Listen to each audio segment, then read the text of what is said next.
کہ اپنے بال بچوں کی صحیح تربیت کریں۔ اور یہ بال بچوں کی صحیح تربیت کب سے شروع ہوتا ہے؟ اس کا مرحلہ اگر آپ دیکھیں گے تو اس کا مرحلہ شادی کے پہلے سے ہی شروع ہو جاتا ہے۔ اللہ کے پیارے رسول صلی اللہ علیہ وسلم نے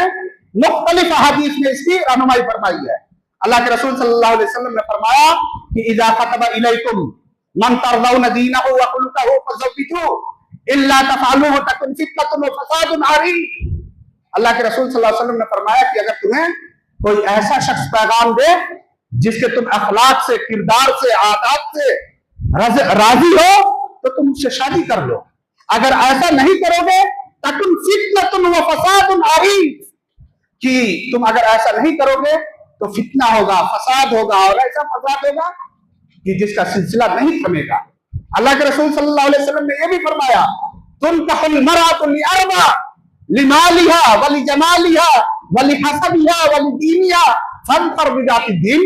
اللہ کے رسول صلی اللہ علیہ وسلم نے فرمایا کہ دنیا میں عام طور پر لوگ 4 وجوہات کی بنا پر شادیاں کیا کرتے ہیں۔ آپ دیکھیں گے تو لوگوں کو پائیں گے کہ 4 اسباب، کسی لڑکی کے اندر 4 اسباب دیکھتے ہیں، 4 وجوہات دیکھتے ہیں، اور سب سے پہلی جو چیز دیکھتے ہیں وہ اس کی لڑکی کی خوبصورتی دیکھتے ہیں، یا یہ کہ اس کا دھن اور دولت دیکھتے ہیں، مال و دولت دیکھتے ہیں، یا حسب و نسب دیکھتے ہیں کہ اونچے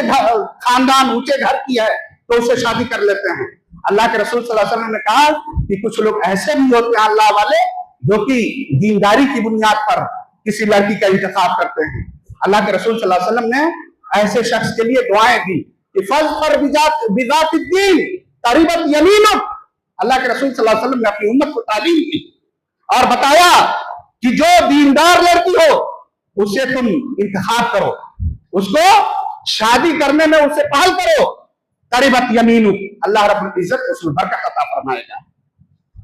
تو اگر آپ چاہتے ہیں کہ آپ کی اولاد نیک ہو، صالح ہو،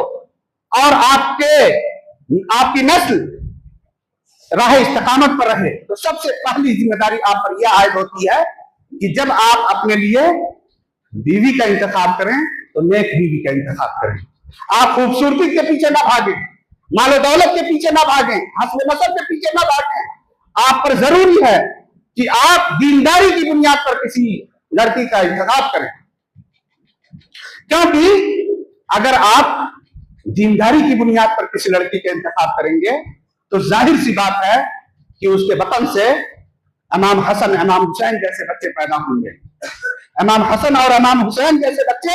پیدا ہوں گے جو بعد میں چل کر کے ان کے نقش قدم کی پیروی کریں گے، ان کے